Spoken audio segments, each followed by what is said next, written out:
ملک بھر کی طرح بلوچستان کے دوسرے بڑے شہر سبی میں بھی آج اقلیت والمک برادری کی جانب سے جشن آزادی 14 اگست منائی گئی ہے اور یہاں پر جو ہے کیک بھی کاٹا گیا ہے. اور میرے ساتھ یہاں پر والمک برادری کے چند لوگ موجود ہیں. اس حوالے سے ان سے پوچھتے ہیں یہ کیا کہیں گے.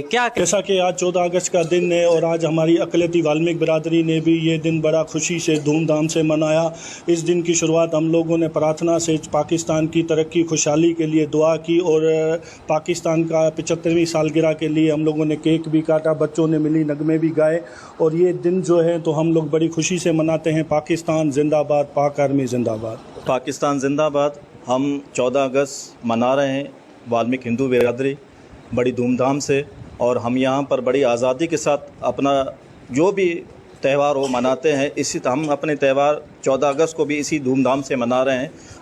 پاکستان زندہ باد, پاک آرمی فوج پائندہ باد. یہاں پر آپ نے شرکا کی باتیں سنی. ان کا یہی کہنا ہے کہ آج 14 اگست کے روز کو ہم لوگ دھوم دھام سے منا رہے ہیں اور آج کے دن جو ہے ہمارا ملک آزاد ہوا ہے. اور ان کا یہ بھی کہنا ہے کہ پاکستان میں اقلیت برادری جیسے اپنے دیگر تہوار مناتی ہے اسی طرح 14 اگست کو بھی آزادی سے منا رہی ہے. کیمرہ ٹیم کے ساتھ رپورٹر ظہور مکسی, ساتھی رپورٹر یار علی کے ساتھ وائس نیوز سبی.